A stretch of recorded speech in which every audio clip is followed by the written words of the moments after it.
White Walker perpetuated offenses are considered especially heinous.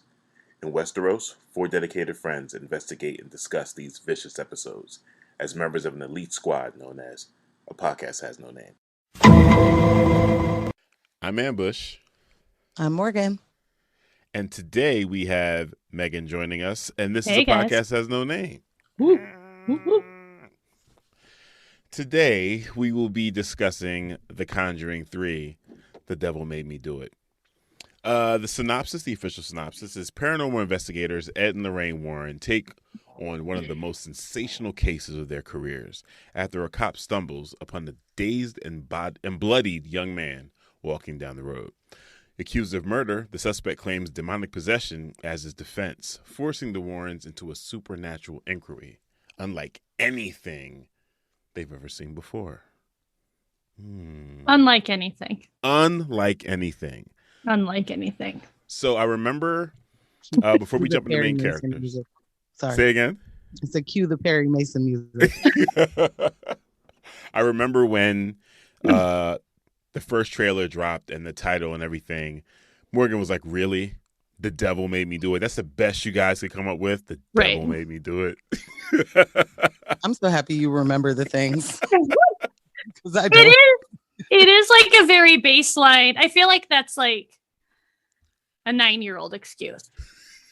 I got caught with the Sharpie on the guest bedroom wall. I don't know, whatever. I was spray painting a building. I was throwing rocks at whatever. And they're like, the devil made me do it. Devil made me do it. Devil made me do it.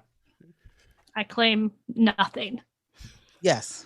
Was the devil. That. So I think it's simple yet Right. effective. Yes. And after a tiny bit of research, they went with that name because that is how the case was dubbed Right. in the media. So it was like, okay, all right, fine. I mean, I Not feel like the you could have did a actual case. little bit of work, you know? I mean, Yeah. I think that you can add in The Devil Made Me Do It into your marketing campaign Yeah. without naming the Totally. movie The Devil Made Me Do It. Totally. Facts. And don't get me wrong, I'm not like, how dare you ruin everything? But it's Right. also like, why'd you do it? I wonder Was it though. the devil? Yeah. The Wait, devil, who was that? in fact, Deville. Sorry, the Deville. Deville, the French one. I do wonder though, because so Ed and Lorraine Warren, these ghost hunters, demonologists, are real people. I wonder if they did they choose The Devil Made Me Do It because it is a direct tie to this true case, and to try to reinforce that this is based on true events, where they just one for one. We're going to match just so people remember. I don't know. I do think it could have been workshopped more. So Morgan, I'm 100% with you. Great tagline. Cool for marketing. yes. Jazz it up for the movie. But I think you're right. I think that's why they did it, to Just to, reinforce that this is based on real things. Yeah. And this one is a story you can look up right now, Yeah. Mhm. Not that long ago. Yeah. Yeah. So let's talk about the characters. Ed and Lorraine Warren, played by Patrick Wilson and Vera Farmiga. I'm going to tell you the truth. I love seeing Patrick Wilson on screen. Anytime, do. like, what is happening now, Patrick? Let's get into it. He's so intense. It's really good. I do love the couple. And I think so the both of them through the Conjuring series, I have just grown to love as a couple. Also, what is your skincare regimen? Because they do not age. Followed with, love me a good high neck ruffle shirt and tousled updo. You're here for the Victorian. Just, she's got some. She's got some outfit. I think it's channeling her inner spooky doll, right? She's like, I want to be Annabelle. It's not really I'm gonna be Annabelle today. It's just so silly and dated and ruffly, but I'm just I feel like it doesn't go with the era they're in either. It's just totally very not much her decision to be someone from the 1800s. She's stuck in another dimension. If you were a It's clear clairvoyant, she has the ability, yes. right? So, If you were a clairvoyant and can touch the hand, touch people and go there, you just maybe that's just her preferred time period, and she just happens to be in 1981. She did have some cute boots in this movie, though, and there's a couple scenes to jump into, like, crawling into the basement. First off, put on some gloves, but she has some cute boots, and I was like, "Damn, cute skirt and some 80s boots." Okay, Right. Again, with a high neck, though, can't abandon that high neck. I definitely remember saying out loud, "She's gonna mess her clothes up. This is not a good idea." You definitely did. Yeah. Oh, don't do that. It's like, put on some gloves. I don't know. No, she had to. No, I'll save it. But going back to the gear, I think part of it, because as I started just kind of checking out some of the behind the scenes stuff and more about the Warrens in real life, they were under so much constant scrutiny that it almost felt like they had to make themselves professors of, of their field. It was like, we're going to dress and carry ourselves in a way that is dignified, so you understand we're here for the truth. Right. Well, yes. We do the business. Look at my business shirt and my business ruffles. My business ruffles. And these business socks. Like, it's like, okay. These ruffles will actually scare the devil out of you. It's this part this brooch, this fancy brooch, it just like the little ghost catcher for the Ghostbusters catches you. Right. Yeah. That's right. right. I do think that is there's something about when you look at news clippings or articles about them. I had pulled up their Wikipedia right before we jumped on, just because I'm like, to remind yourself, like, these are real people. That is really how she dressed. I think they were just. Ed was a little more 70s. I also love that he's always in, like, a sports car, which is great. But she just seemed like kind of just an old-fashioned lady. But I bet amidst the height of the satanic panic, people took her more seriously because she didn't quite look like a lunatic. Yeah. Right? So it set in that very, like, we're taking a logical, educated approach to all of this stuff. So, I think that plays into it. Up next, we have the man of the 2 hour, Arnie Johnson. Is it Arn? I believe I heard it pronounced Arn. Arnie Johnson. Arnie Johnson. Yeah. What'd you guys think? I mean, he did steal the trailers, covered all in blood. Like, I know. That was such that shot of him was like, I don't know, just so crazy to see. I don't know. Anytime you're, small town cops, this kid just covered in blood. I'm like, whoa, that's super creepy.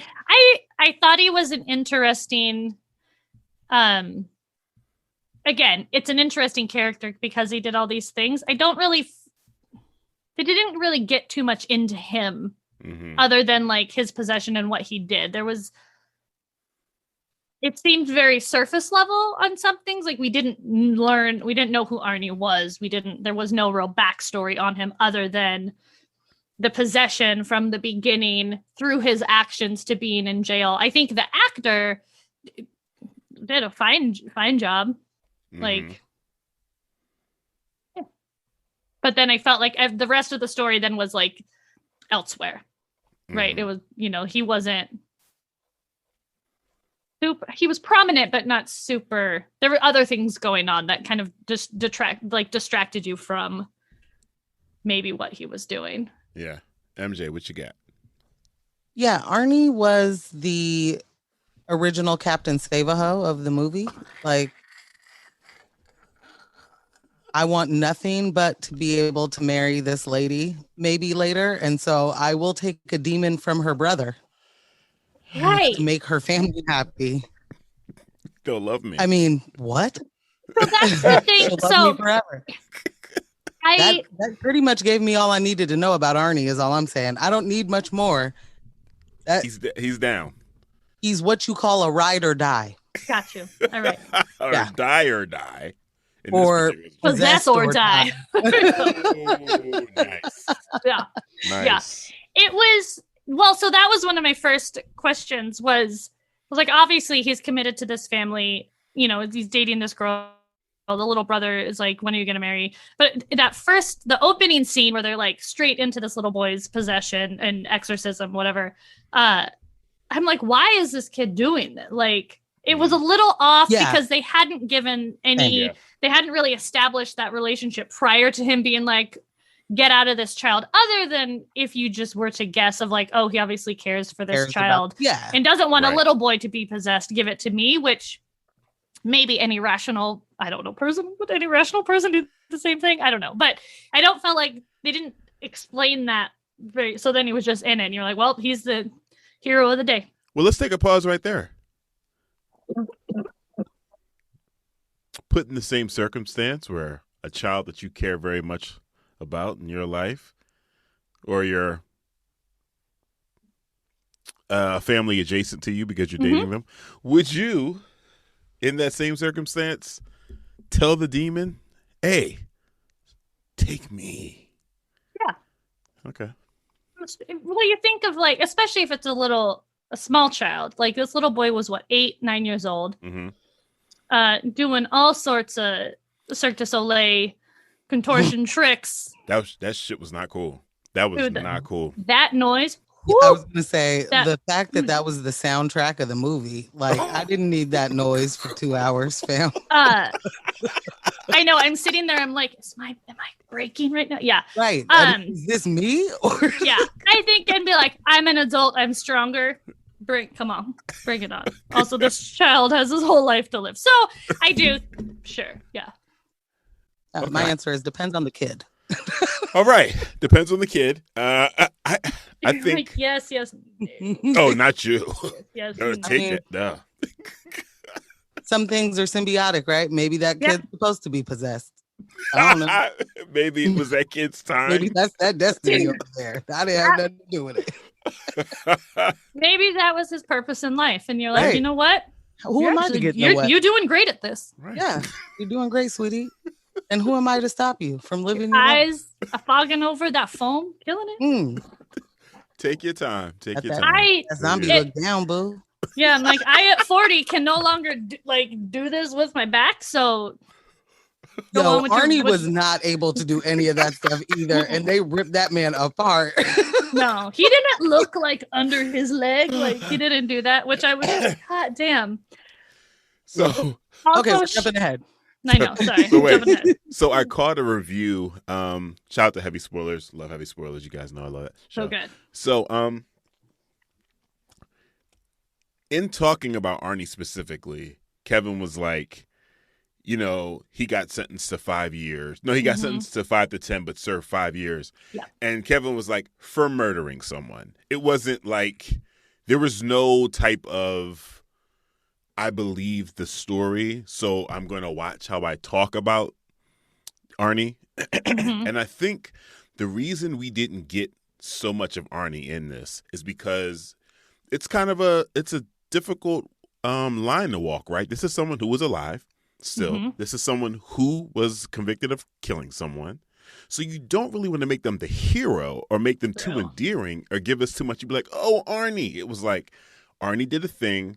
The rest of the film was, now we're going to figure out why he did it. But not so much about Arnie. So I didn't think about it until just now when you guys were saying we didn't get enough, context of who Arnie was and why. Now I'm thinking about it. It kind of makes sense that they didn't give us a lot of world building specifically around Arnie, so we wouldn't feel too much for him versus feeling for everyone's situation.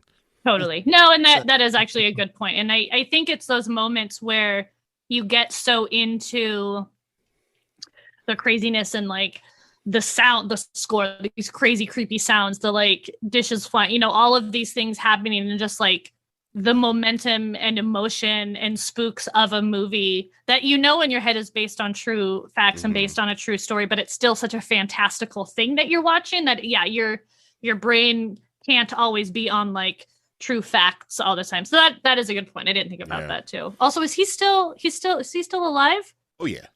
He's still alive. So then there's also like he's still alive, and both he and who we're going to talk about next, Debbie, are holding true to the story. Like, oh, no, this happened.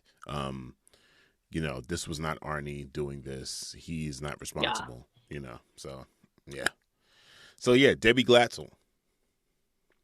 Debbie. How old was Debbie supposed to be when this happened? I can't remember. remember because they were definitely talking about moving away, right? Well, sorta, and they didn't live with Ish. their parents, but they also lived for free because of the Right. boarding dog situation. So it wasn't like they were. I mean, they looked like student age, right? Like if they Right. were That's what I figured. Like college age, like college, maybe. late teen, maybe like 1920. Yeah. Neither one of them looked very old at all. At all. And so, to my point, Debbie, you have a life to live. You needed to cut the ties the moment that Arnie got the foam over. Yeah. Move on. You know, just at this point in my life, don't make those mistakes, ladies, if you don't have to. There's time. When a monster time to recover. You who they are. No. Literally. But do you think she felt guilt? Like this guy, like I'm like now guilt tied to you, which another dangerous position to be in, ladies. Please avoid. Do not let anyone guilt you into a situation or a relationship you don't want to be in. Yeah, just because he took a demon out of your kid brother doesn't mean you got to stick with it. You owe him your life. There was no conversation about it beforehand too, so that was a decision all his own, and she had no input. Yeah. Yeah, but I'm certain. Yeah, I'm certain you feel some guilt there. I felt bad for her. Like, totally. First my little brother, now my boyfriend. What's next? Well, then she got so she was folded into the investigation portion because there was one point. So there's a couple scenes where the Warrens' daughter shows up, and her and Debbie, those actresses, long brown hair, and I was like, wait a second. Like there was a couple moments where I'd get them confused, but she like just jumped on into that investigation and was like, let me look up research, call some police stations, all of that stuff. So it was she just went in. Yeah. He went in to take on that demon. She went in to investigate. You know? But this was like full tilt people. You know how some people like don't have that gauge of like, I'm gonna like sideways step into this situation or this new space, this new group, whatever, and I'm gonna like test the waters a bit. She's like full deep end. No floaties. This is what I do now. No floaties. This is what I do now. This is what I do. These demons, my boyfriend, spending time in the prison with this priest. It's all, I'm here. And I mean, seriously, in that moment, I watching her stand next to the bed with the priest, and I'm like, you didn't sign up for this. This was not like when he said, can we go steady? This was never a part. Oh, I meant, do you want to study demons? Oh, you didn't read through those lines, Morgan. You didn't read the like subtext. Yeah. Did you want to go steady? The devil's going to make me do some shit. To hell. Did you want to go steady to hell? Is that where we go together? And we go together to hell. Tiny handbasket on our way. I mean, and the whole time she wasn't even in danger, right? Because it was like it had to be a little boy and a something else. And I'm sure I'm jumping too far ahead, but like she was hard, right? She was hard. She was in the clear. Yeah. She was in the clear. She needed to jump ship. Yeah. Yeah. She could have set sail to outside of whatever tiny town they were in. Like there are other people. This is very much there are other fish in the sea. Absolutely. Yeah. But you can tell that Debbie and where Debbie is in her life, she doesn't see outside of her town. And why would she? I've got everything here. My life's pretty great. Look how great I can tell my boss what to do as I'm out the door to my other thing that I can, she's kind of killing it. I work with these dogs. We live here for free. Even, I mean, she said that she's like, leave my family. Like there's obviously like, she is tethered to that place. Yeah. Well, yeah, I wouldn't want to leave my family after. No, yeah, I guess that hasn't happened yet. No, yeah, it did. Yeah, I wouldn't want to. Yeah, for sure. Yeah. So, up next, David Glatzel, young David. Poor baby. The contorting there. That boy. Shout out to that actor. I was gonna and his say skills. Julian Hillard. Julian Hillard, Man of Shout the out. Year, WandaVision, little Billy. Wait, how did I miss that? 2 and 2. I connected those dots. I was like, who is this small child? His little glasses were on point, like just super adorable. And they're like, he's having a great year because all this stuff. And I was like, damn, kid, doing it. Holy smokes. Adorbs. Man of the Year. Yeah, he killed it. Yeah. He did a great job. And I always wonder, I know in acting, when you're filming, there's really strict rules for working with child actors, right? You can't go longer than an 8-hour day. They have to have all these things on set. If you're on location, I think there's teachers and tutors and things like this to try to normalize a child's life. Mm-hmm. And then please, we're going to need you to be on this table. We're going to put some pills in your mouth or whatever to make your mouth foam. I don't know, are they practical effects or visual effects? We're going to need you to do a creepy backbend. Was that him? Did they bring in a contortionist?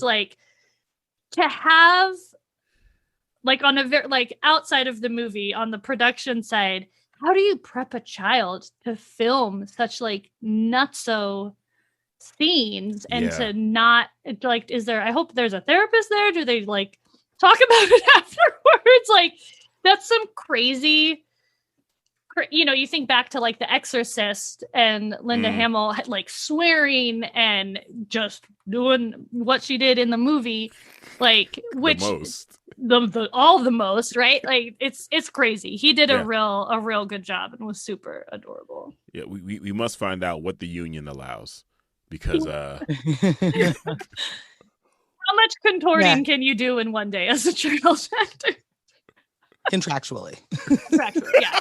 And maybe they're you're I'm actually a professional contortionist, but his possession waterbed, I don't know if this might be jumping, but that was a moment and real. That was a moment. I think it's a jump. We'll okay. Leave it at that. God, I love jumping. Obviously, I'm here for some jump rope. Sorry. I just want to say that David, being the first possession we see, and I think I've said this every episode we do something scary. For me, I am most scared of dead kids. Mm-hmm. Yes. Possessed kids. I mean, if they're children being villains and monsters and things. Yep. And then a doll or whatever is just always gonna get me. So it's one of my biggest issues, and he was so good. He terrified me, but I also felt so bad for him. He nailed being scared, really being helpless in that. And he was incredible. Yeah. Yeah. I too share. I think we all share in the, the additional horror element of it being kids. You know what I'm saying? Nothing is scarier than a child. Yeah. Because I mean, first off, no, you're a child.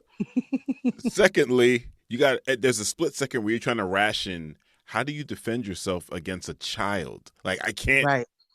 I just gotta. I can't punch you. You're a kid. You're a kid. I gotta punch you because you're foaming at the mouth. But I can't. Right. But now you're trying to choke me. So you got it's it's a real pull to moral dilemma of even I think down to restraining a child. When they go, if you're doing an exorcism or whatever, or holding a kid back from attacking someone, to restrain a child is even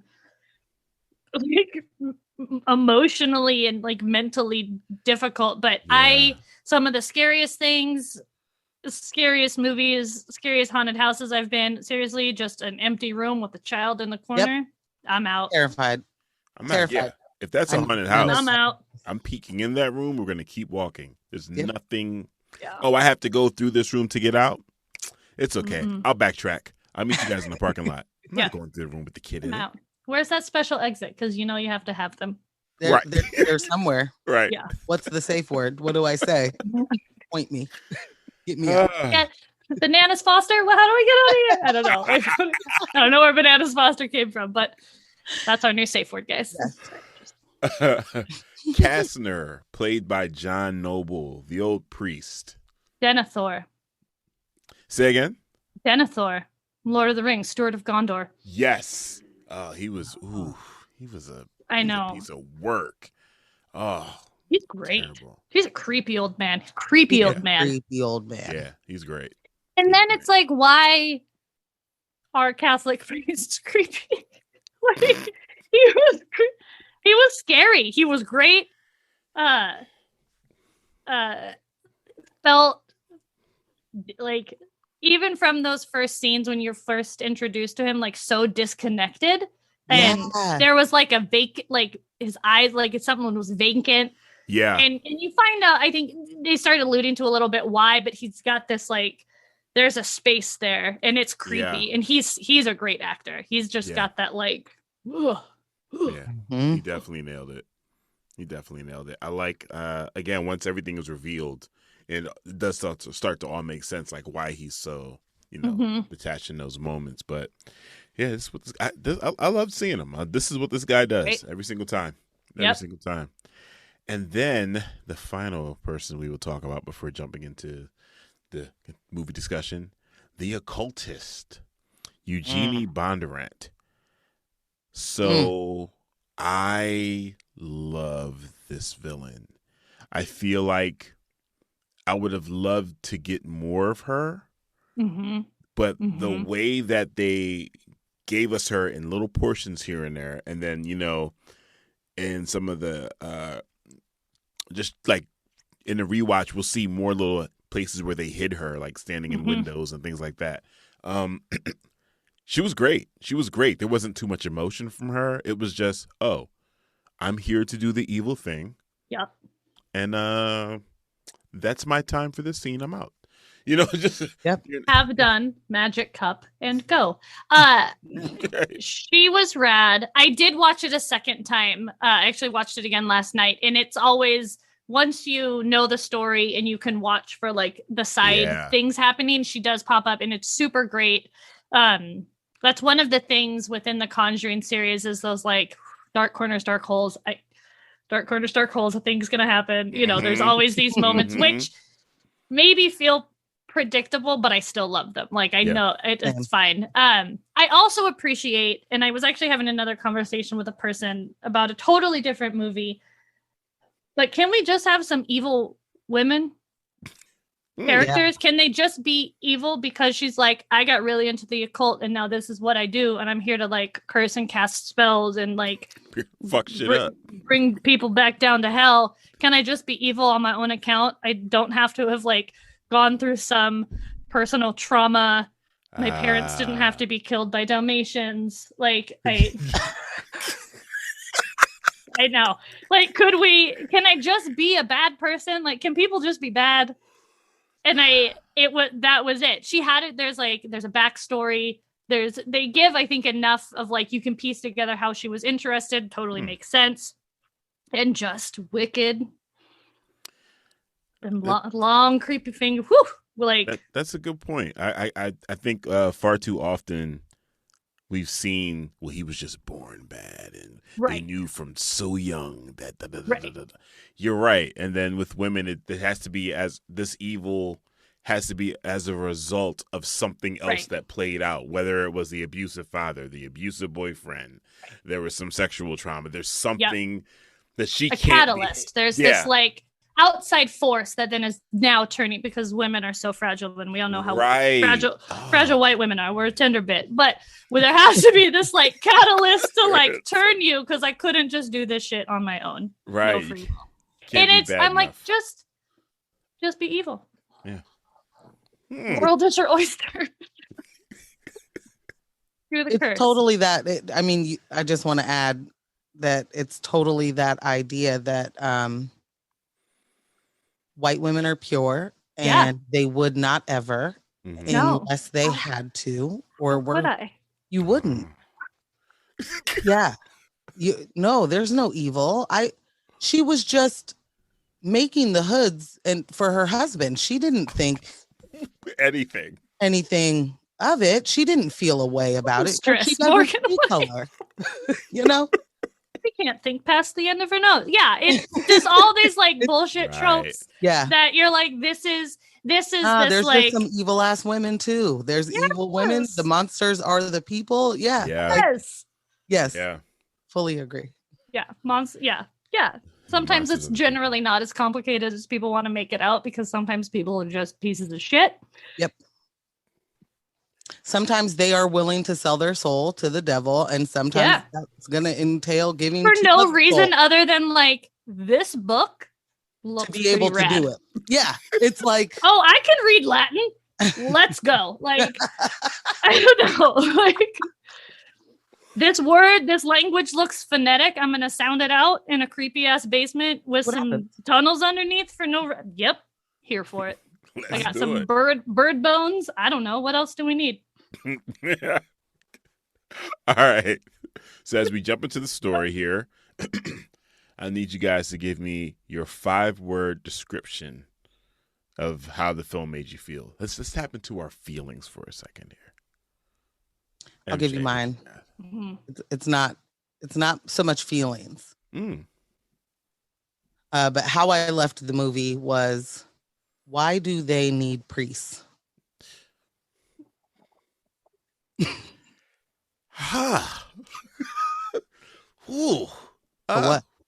Have we seen an effective priest throughout the Conjuring universe? Okay, this Because the Latin priests were effective.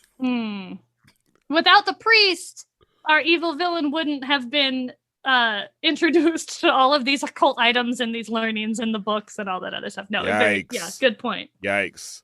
Someone Yeah. has to be the conduit. Right.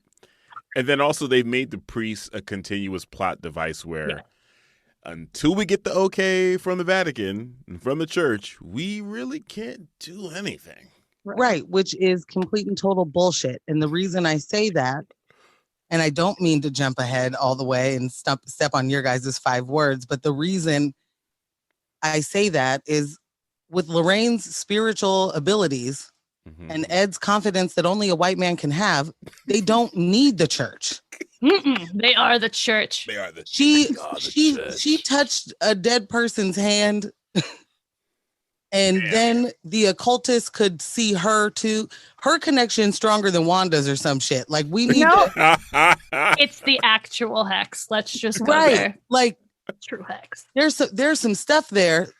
And then you just got, Ed, he's ready to charge a house. I'll just break in real quick. It's his sports car. He can get there fast. He looks fly doing it. He's got his like boot cut Wranglers on. He'll lean it. Killing it. He's still moving fast with the cane. He rocked that the cane. bravery. Yeah. Yeah. They don't need anybody else.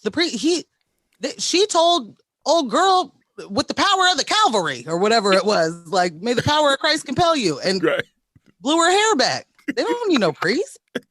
Priest They for don't. what? Useless. Priest for what? Priest for what? What you need the church for? Permission? Like pageantry. They're just like For real. the little shows and like You got frankincense priests and myrrh, whatever they got. Just scaring the hell out of these holy people for no reason. Just, the ain't Pope help does one. have a pretty rad hat though. It's true, but he don't be doing no exorcism, so he's useless. Yeah, no. You would just like crumble. Those are my 5 words. Those are a good 5 words. Megan, what you got? Okay, so I have two 5 words. My initial one, Julian Hillard is a goat. I love that kid. Seriously, man in the air. I do love him. My second one was less than 5 words. Let women be evil. There it Let is. women be evil. I don't really have an emotional 5 words. It was great though. Those are great. Just Yeah. let women be evil and appreciate it. So for mine, I had different and I like it. And that was me looking at everything that's existed in the Conjuring universe before this, but specifically the Conjuring movies. I don't remember us having a definitive human villain like this. And it was dope. It was like, oh, okay. I see where you're going. Yeah. I like it. I like it. Yeah. I feel like maybe it grounded it a little more. I mean, I know we're still talking about all these supernatural, spiritual, demonic possession and all of these things, but it was facilitated by a person, by a human. Right. And that it like is that other grounding effect that I think, to your point, Morgan, you said this earlier, is like humans are the villain, right? Like people are the villain, people are the bad people. So we're the monsters. That's we're it. the monsters. Like, yeah. Yeah. Okay, so now I want to find out, what is your horror movie routine? Like, did you watch it at night? Do you have to watch it during the day when you prep for a horror movie? Did the kids have to be asleep? Can there be nothing else moving around to scare you? What's your horror movie routine? Typically, I want it to be at nighttime. I want to have nothing else going on. I want to be dark. Our TV room's in the basement, so then like if the door's open, that's that dark or real dark shadow. And so I'm like, something's coming through there. I want to like surround myself with the element of I'm gonna have the shit scared out of me, which most scary movies don't scare me in that capacity anymore, which is a little heartbreaking. But this movie, just because of time constraints, I watched Saturday morning. So I had like my breakfast and a cup of coffee. It was pleasant, which oddly enough kind of fit with the movie. There's a lot of daytime activity. Yeah. There's a handful of course, like dark moments and dark corners and nighttime, and Satanists work best in the evening hours. That's just how they roll. There was all those like nighttime spooky scares, but there's a lot of daytime stuff going on too. So I was like, oh, this is actually totally fine. I did also watch it last night, late at night, which with the dark basement makes a whole other moment. I'm definitely a watch at night if possible. Like I want to be scared. That is the point for me. And I watched it at night. Yeah. I watched this one at night. So before, I had to watch horror movies during the daytime because of my religious background and the little side interest I took in biblical demonology. So like just studying all of this stuff, it was like, you know what? All the X-Files, all the, Friday the 13th, the series stuff. Like, I'm just gonna watch this during the day. I'm just gonna do it because my imagination is active enough. Now I'm at the point like I don't care what's happening. I could watch this in a cave in the forest, 3 a.m. because this is silly. You gonna watch Evil Dead in a Cabin in the Woods? Watch it. Let's do it. Yeah, do it. I think, and I get both of that. There's a thing where if it's a visibility, right? You as like your personal visibility. If you're watching a horror movie in the daytime, I can see the corner. My basement is lit enough that I can see those corners. But I'm telling you, there is a real dark spot if the door is open and just to the darkest, like behind the furnace. Yeah.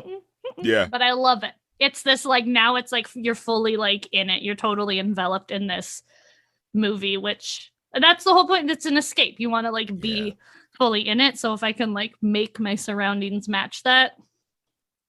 And let me be clear, I'm not going to sit here and act like I'm big shit, because if the movie is scary enough, then I'm fucked. Hereditary? Yes. Hereditary. Hello.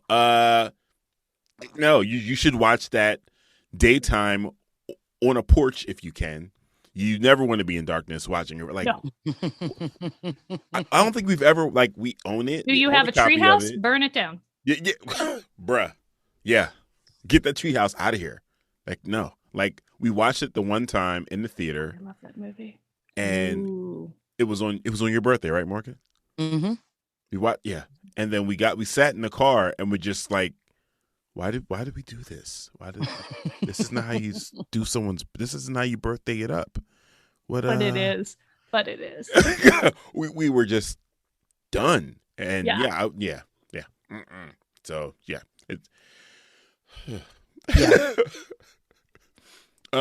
Thoughts on the overall storyline? The love storyline? The power of love. The power of love. The power of love. I had read, so before watching, I'd seen a headline come through, and they were like, "Oh, The Conjuring 3, it's a love story." And I was like, "Well, what are you talking about?" Like, of course, there's always an element and they've done this in the other movies, an element of Ed and Lorraine's relationship and their bond. Like no demon, nothing they go up against can break them apart. And that's often this like trope or factual thing that like demons are going to try to break people apart to break those bonds, because facing people one-on-one is easier than like going up against a crowd, whatever. And so that's always an underlying like part of the story. But this was there was a lot of their relationship built into this, which go for that damn gazebo. It was real fresh. And then I didn't hate it, but I was like, oh, this is more about their relationship. But that's fine. Yeah. Mm-hmm. Yeah. I think for me, the overall, or how I feel about the overall story, it felt very much like two things that I care about: true crime and ghosts. Like, you know, or paranormal activity or whatever. Like it was two things that I'm definitely interested in, and put together in a good way. Like I liked this. It wasn't as scary as the other two. It definitely had moments, but not really, actually. Like I wasn't scared. There were moments of like, oh, I don't like that for you. Yeah. It was a really good, like, a lot of true crime isn't necessarily like possession scary, right? Like, or this like supernatural scary. A lot of true crime is just very factual. And here's the facts, and let's figure this out. This did have all of that element, and then you have their relationship, which I think is fascinating. And yeah, it was great. It was fun. Also, different director. That it wasn't James Wan. It was, what did he direct? The different director. So it didn't have that like James Wan touch, which I wonder if that's why. Interesting. I wonder if that is what didn't make it as scary, but it didn't really bother me that it wasn't as scary. I think it was still a great story. Yeah. Michael Chavez? Yeah, Michael Chavez. Huh. What else has he done? He did The Curse of La Llorona. Okay. Is it Latino Mexican folklore? Yes. Yeah. Yes. And I'm going to make sure I'm going to bring that up a little bit later because I have some beef with HBO Max over that. Yes, you do. Yes, I do. I have some beef, a little spicy. So you said, "Ooh, I don't like that for you." I had that moment in the first exorcism when the dishes went flying and hit the priest in the face. I was like, "Oh, that you didn't come here for that."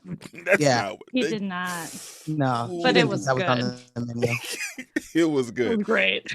That first exorcism was amazing. I was just like, okay, tone set. Yeah, they mean it. Shit. Yeah.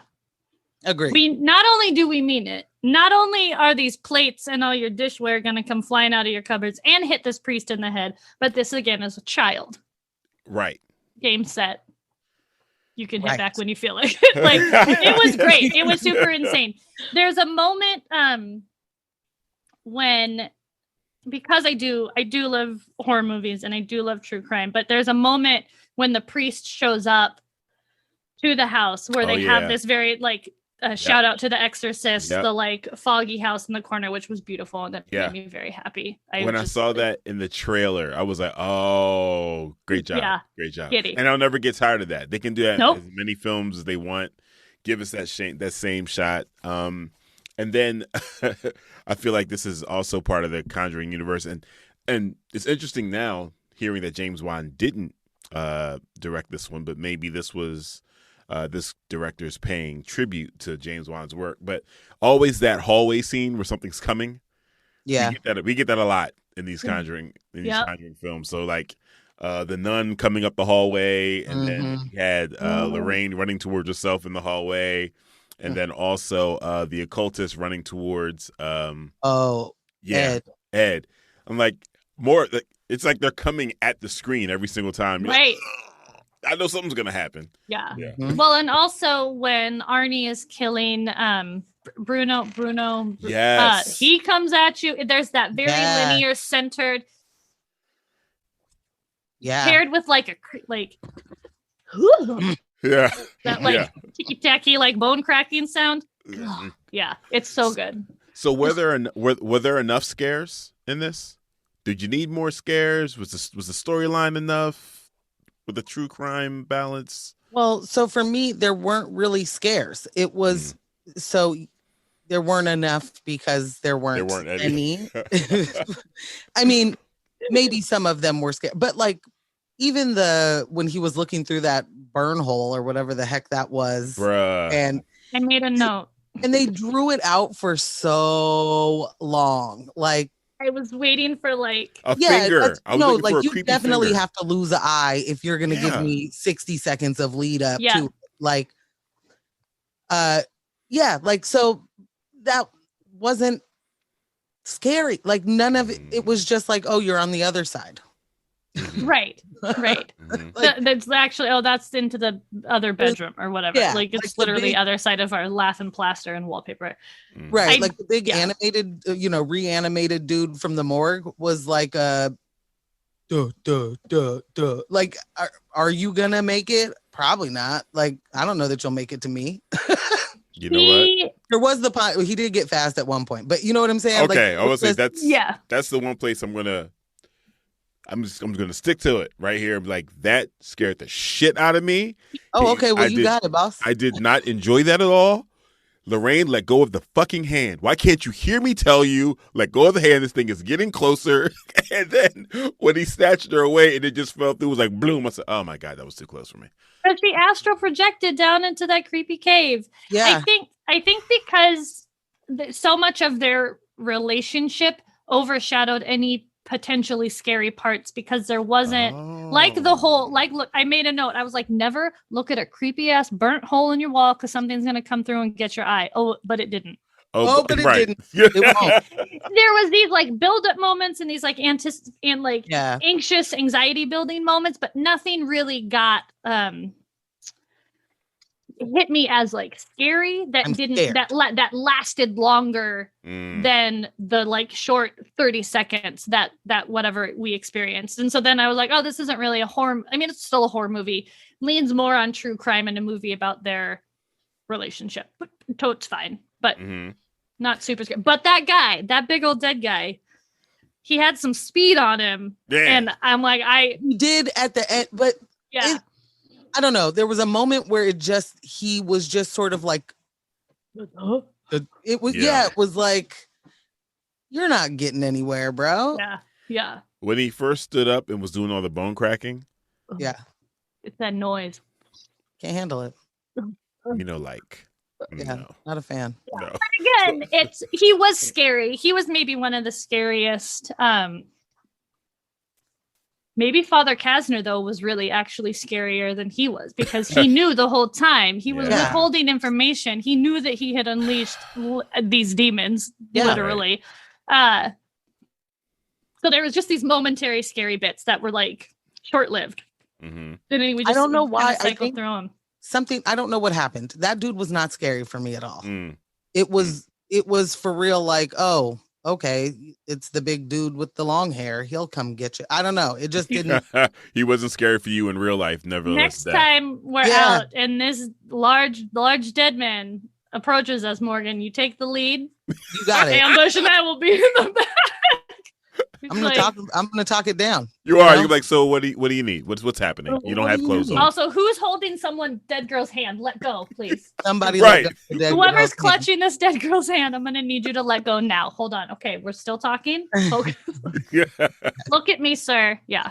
That's All all, right. you. So then my next question, we kind of leaned into it already. So there weren't enough scares. What's your preference though with the horror film? Is it more of the jump scares or a really good plot twist? Now I'm trying to think of the last really good plot twist that I saw. So Like- while you're thinking, I'll jump in.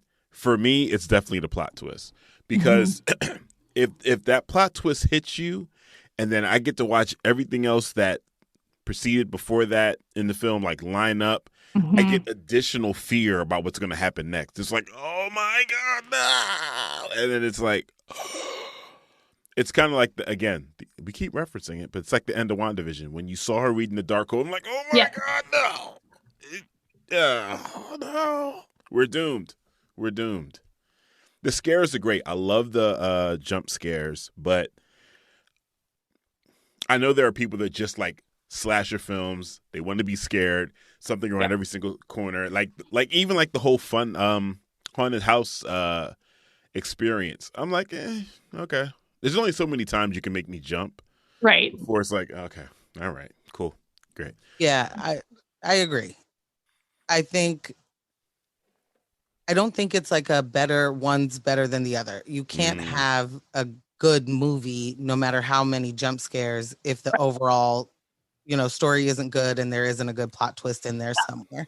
So like I think you have to have it all. And this just didn't have the kind of jump scares that I think we're used to in The Conjuring. Like they did a lot of pain, tribute to it. But there was something about the way that they were able to execute jump scares to me was good. It wasn't like even if I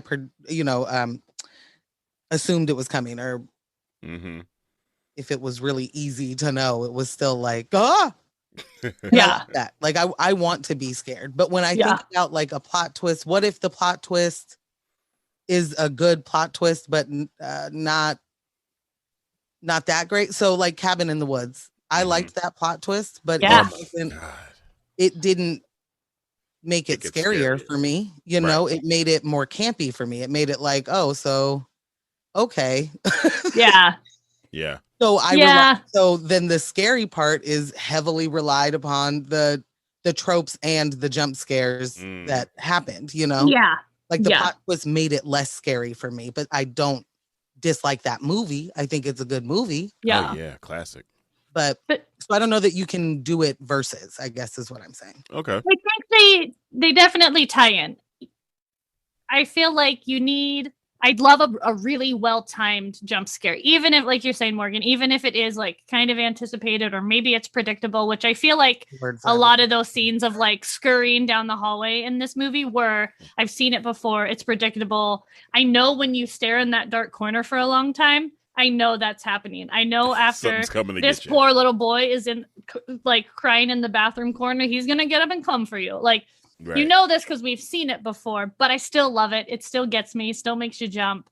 And that's the fun part. But I think also, to your point, Ambush, is like, you need a good plot twist. You need it to not be so simple. I think back to The Ring, and I remember watching The Ring in the movie theater.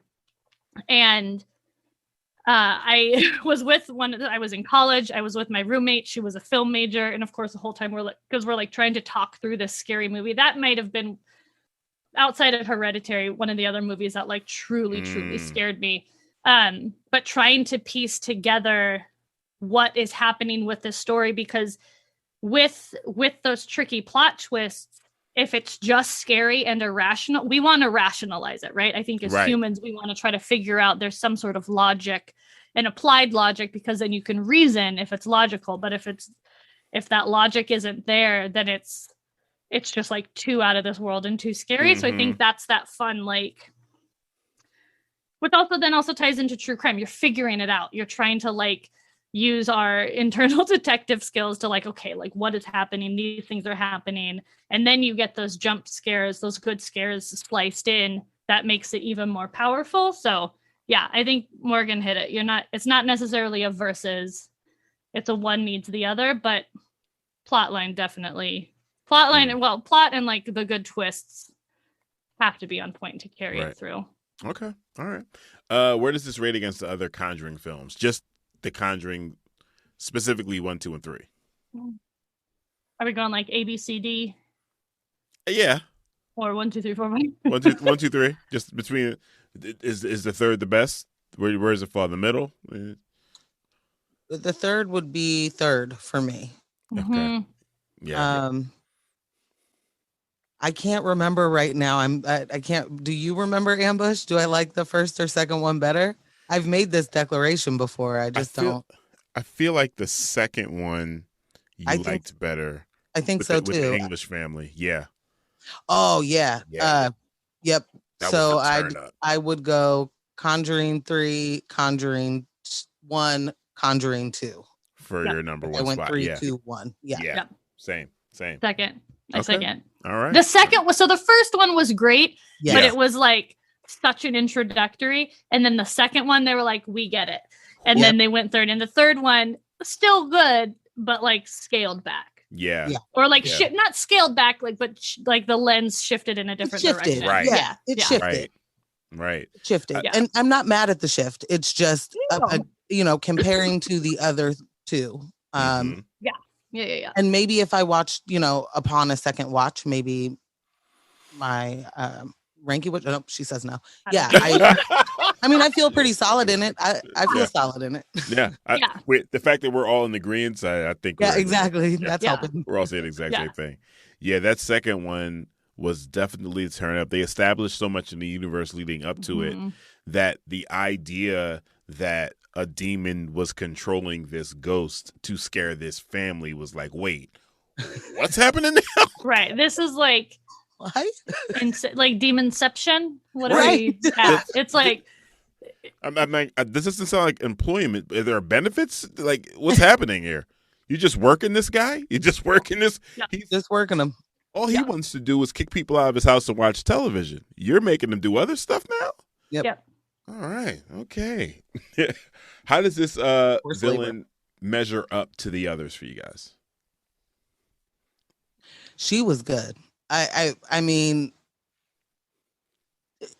I might like her the most, and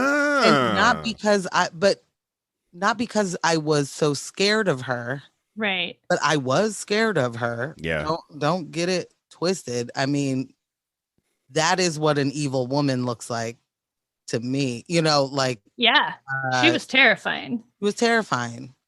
And I also sorry. Human, No, that's okay. Like for it.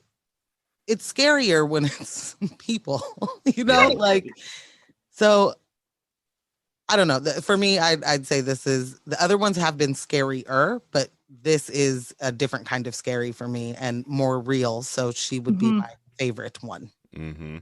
Yeah. I think because she is human. This is human born. This is human manufactured, she made these totems. Yeah. She is specific. She's like cursing these people. There was another question. I was like, why, how did you choose these people? But we'll probably get into that in another movie coming out in however many years. But I want to know more about her as a person, because I think that's interesting of like, you're just an evil human. It's not an old spirit dug up from,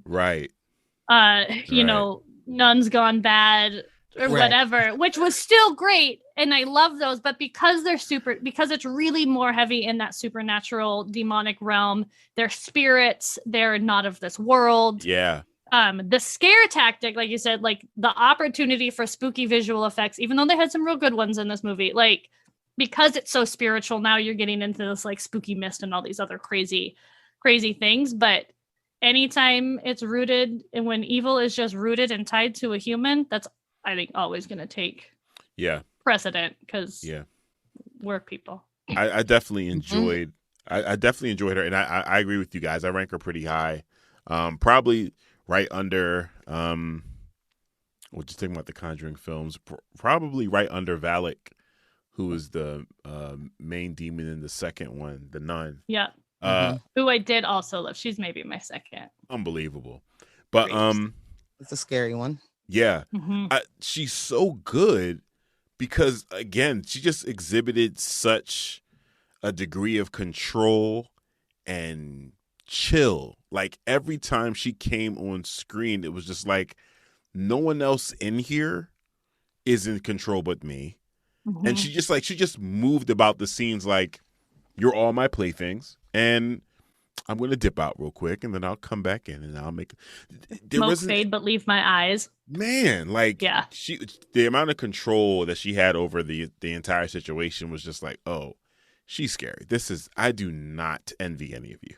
What do you think it is that is so scary and terrifying about someone who is just like so calm?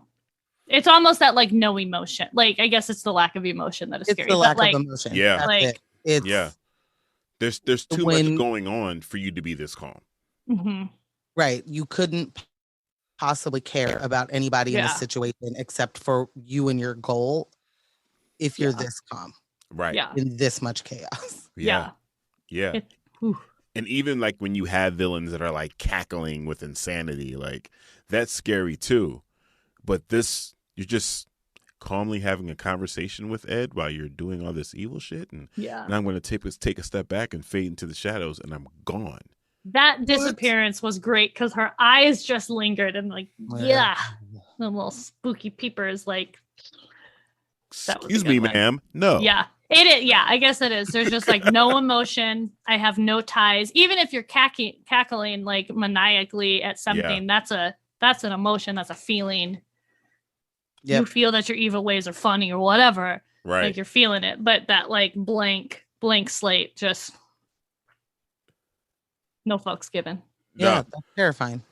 So to circle back to one of the points Morgan was making earlier as far as the priest's involvement and what the Warrens bring to the table, are the Warrens helping or hurting in these situations?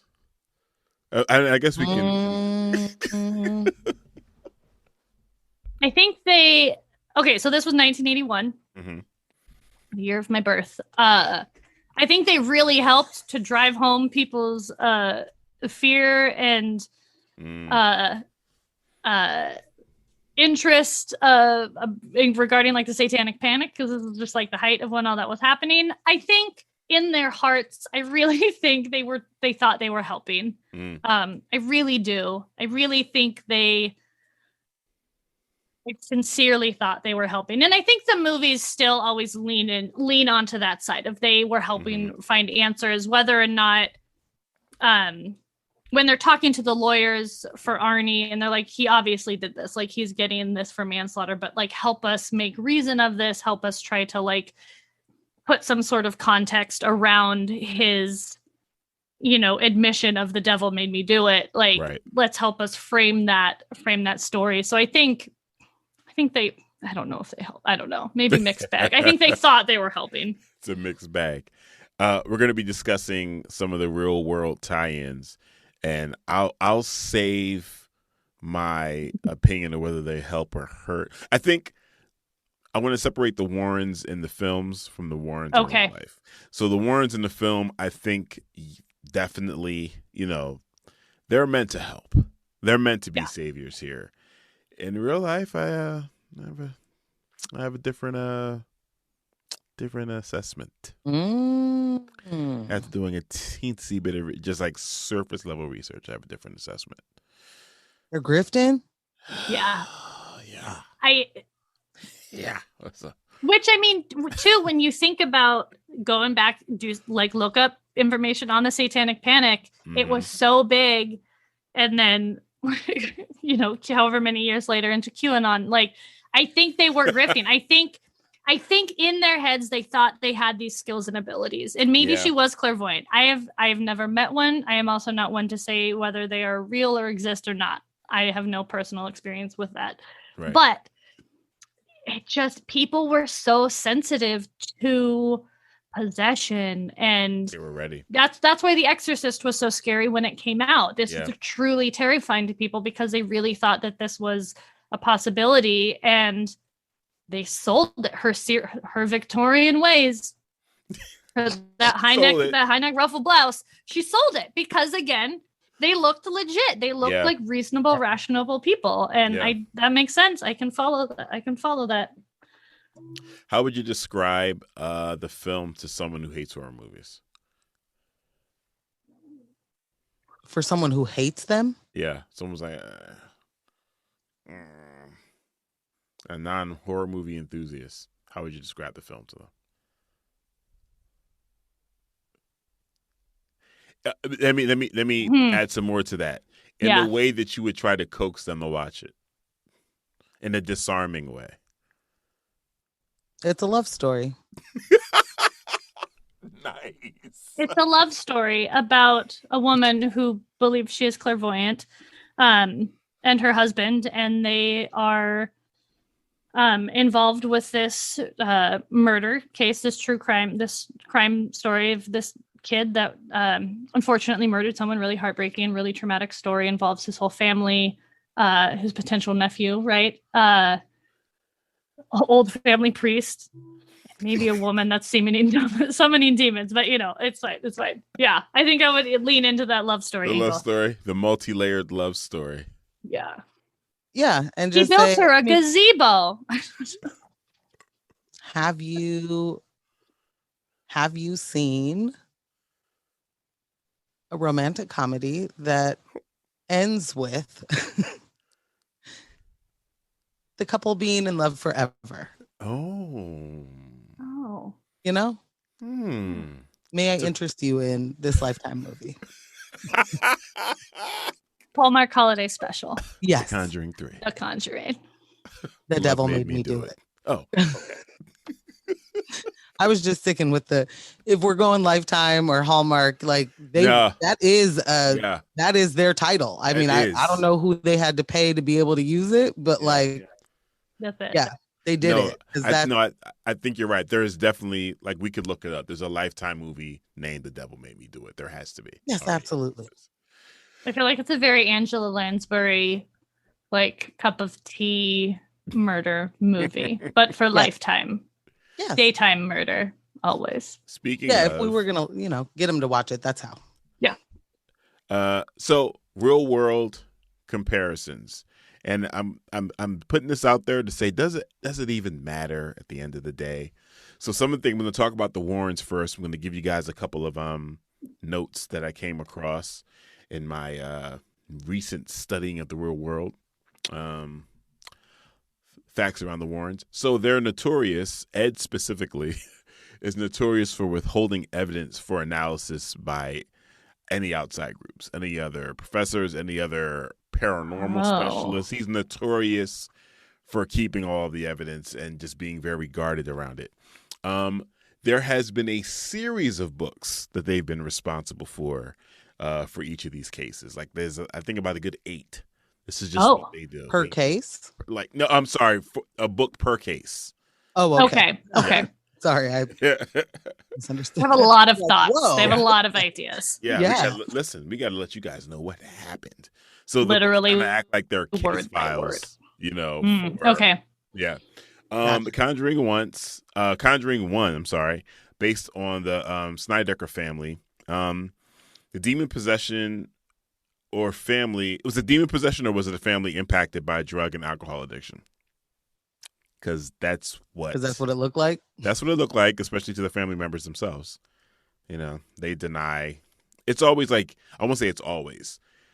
People around the family, and then years after, certain family members are like, that's just not how it went on. And in some of the cases, there were also lawsuits against Ed and Warren and their publisher.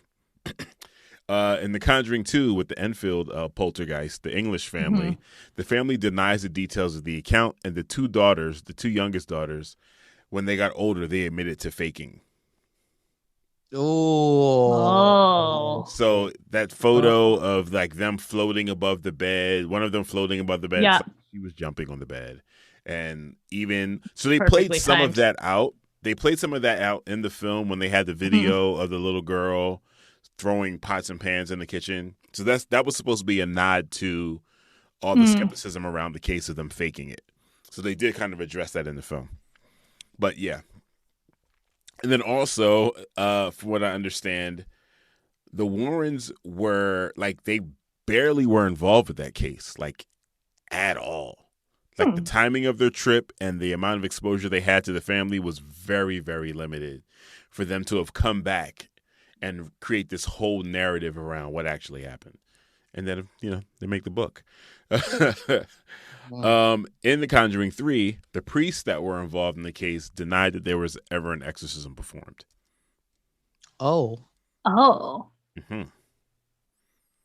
So they're 'cause just this is why they don't hand over the evidence. right. Evidence be damned. Also, what's the evidence? I mean, I don't know. Right.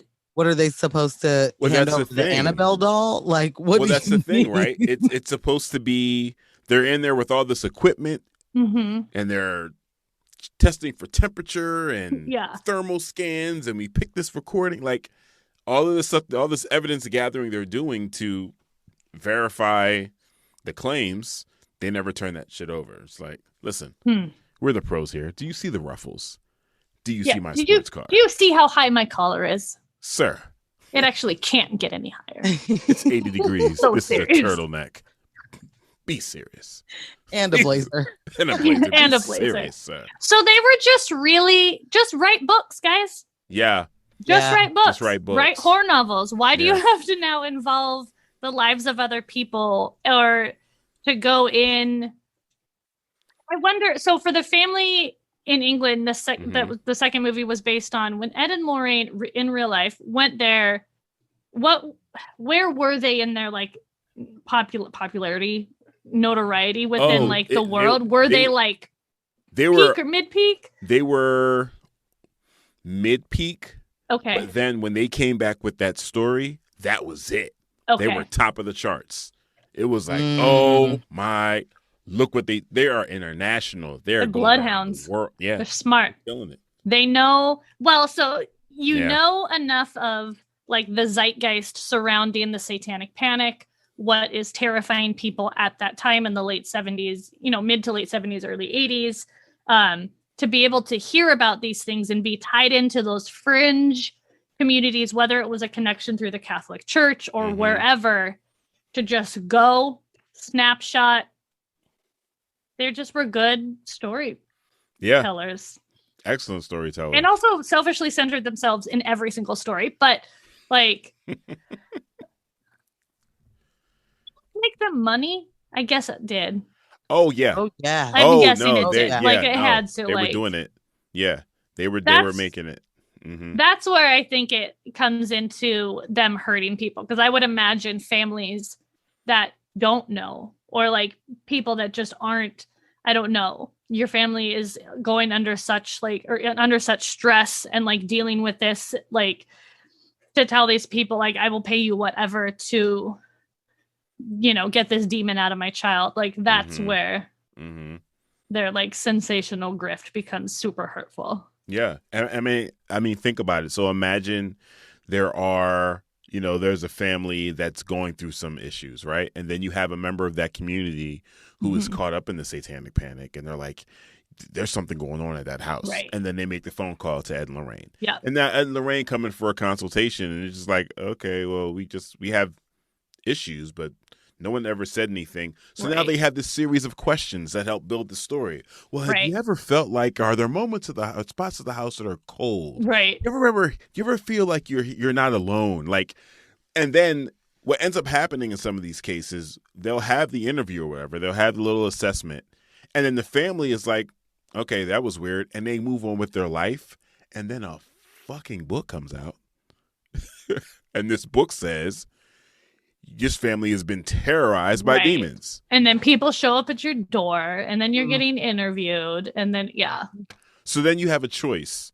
Are we going to lean into this for the fame and play along with it, or are we going to sue them? And it went both ways. Speaking of which, Arnie Johnson and Debbie stick to the story. Very interesting about this case. This is the first documented. I say documented. It says the first murder in Brookview, Connecticut. I say documented because this is the United States of America. There's a history of murder. It's just not. And you're discounting all of the natives that you like. Stop it first. Yeah, we first murder.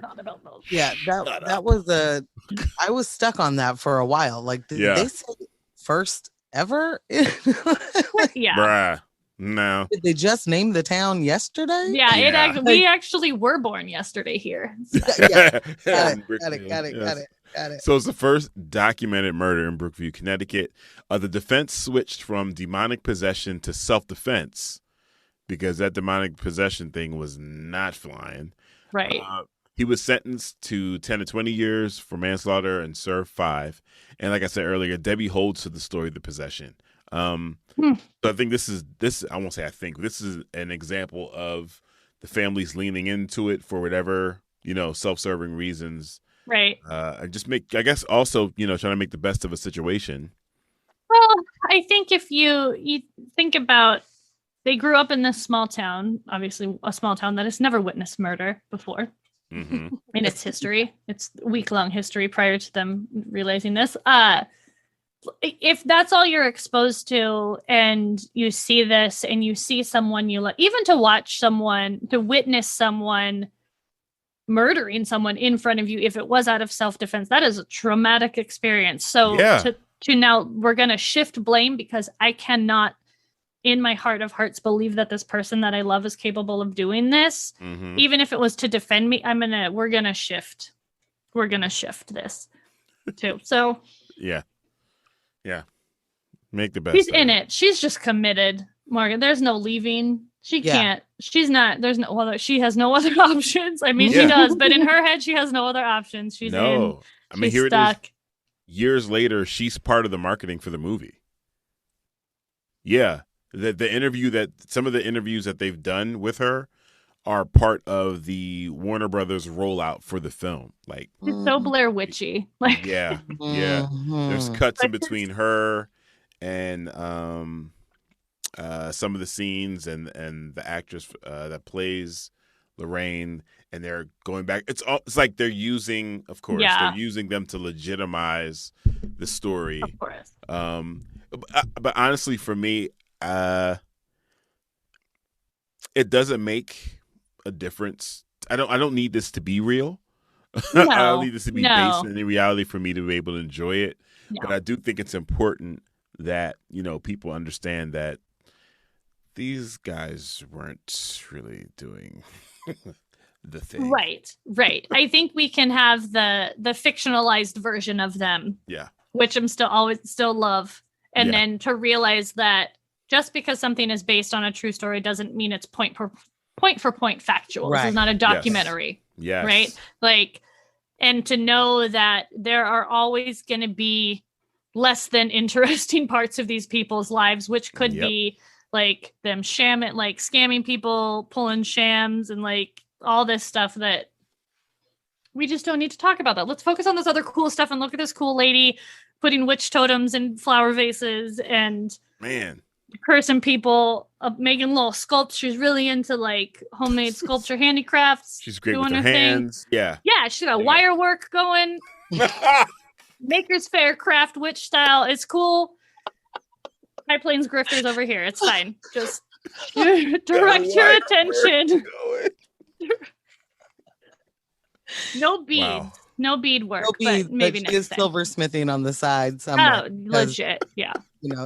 She molded that cup somewhere. Oh my god. It was a pretty amazing cup. I actually did look at that cup pretty hard. I'm like, goblet? I mean, what like do you call that? Total goblet. Yeah. I'm like antler horn, baby deer horn, maybe, because I feel like she would kill a small animal for that. Oh yeah. Certainly. She's got money. Yeah. Mm-hmm. It's just part of the game. I don't know. Please, guys. So Easter eggs, you already mentioned the Exorcist scene from the beginning. Such a good shot. It was a great shot. It was just warms my heart. Yeah. And the other Easter eggs? Yeah.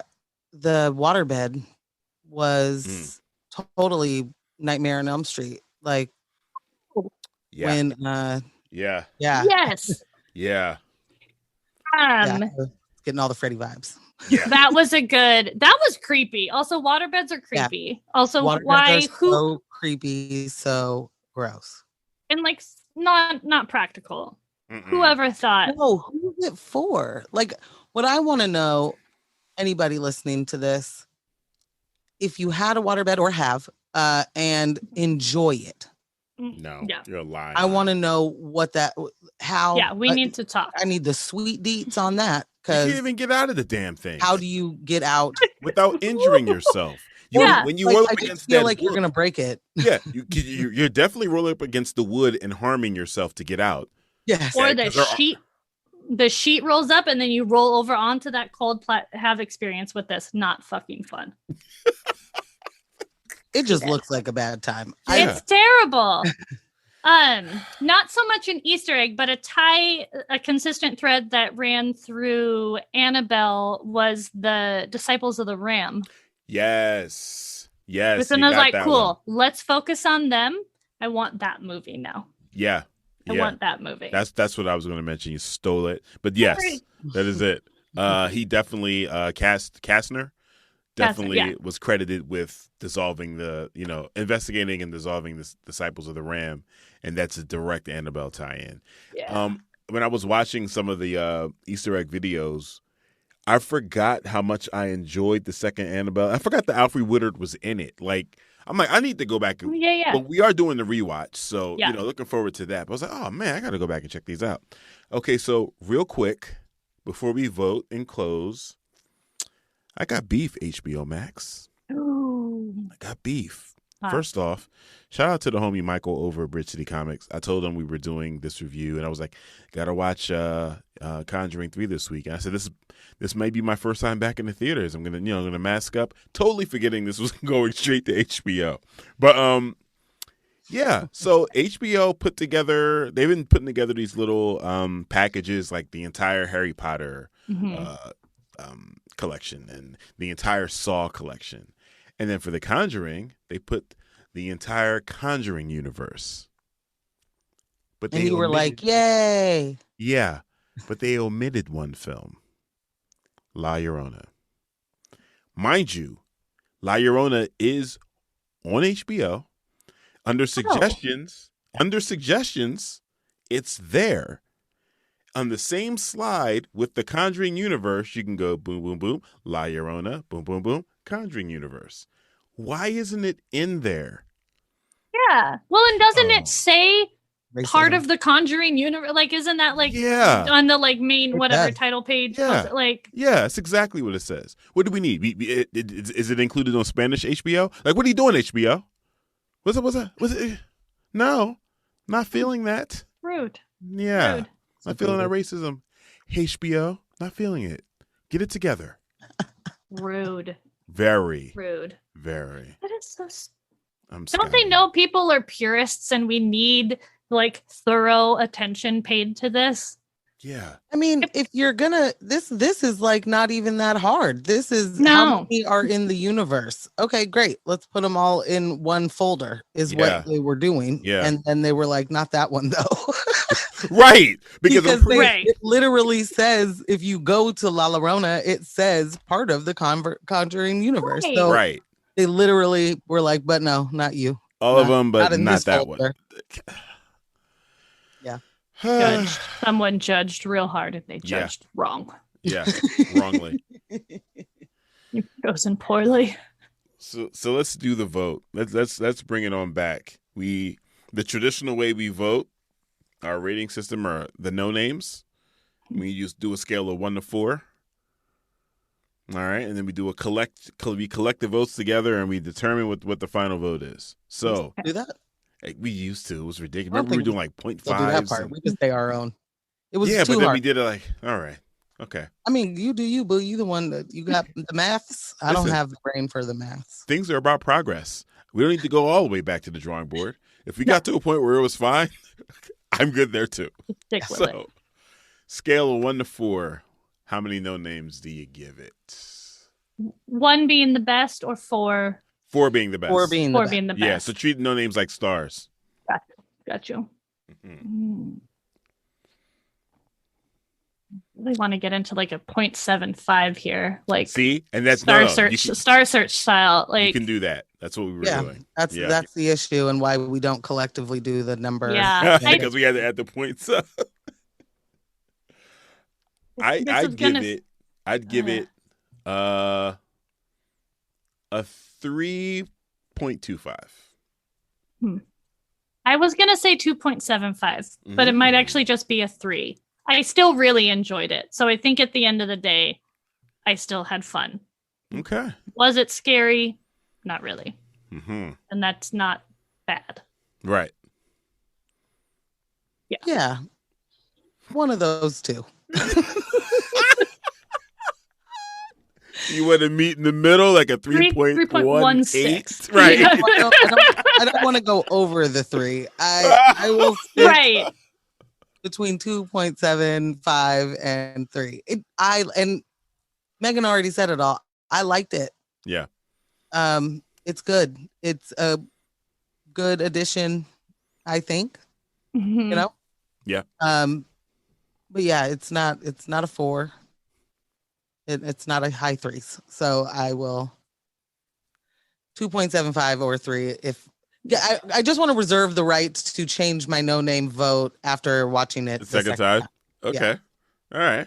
Sure. It's documented. Cool. Cool. Yeah, I mean, hey, guys, everything can't be the Snyder Cut. So I want to thank you all for joining us.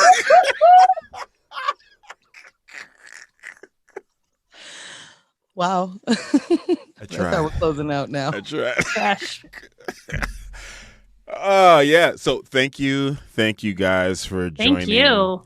joining us on this conversation into the Conjuring Universe. This last film, the most recent entry. I'm not going to say final entry because it needs to keep going. Most recent entry in the Conjuring Universe. And please keep your eyes and ears peeled for the rewatch because we're definitely going to go down that road again. Yes. Looking forward to that. I'm excited to go back and rewatch and Me too. loop together more of those threads and see. Mm-hmm. I like to see how consistent directors and writers are when they're doing these expanded universes and how smart they get, and I want those tiny details. Yeah. I'm going to send you guys the link, and I'll probably post it in the description. There's a link for a video that breaks down the Conjuring Universe chronologically as far as how the storylines played out. Okay, cool. Yeah. So it was pretty good. It was really good. All right. Catch you next episode. Bye. Bye. Hey, you're still here. That's what's up. Thanks for listening. We really appreciate every single listen we get. Be sure to subscribe and follow us on all social media. You can listen to us on the platform of your choice. We are there. And if you're so inclined, please rate the show and write a review. We appreciate all types of feedback from any of our listeners. All right. Catch you on the next one. Peace.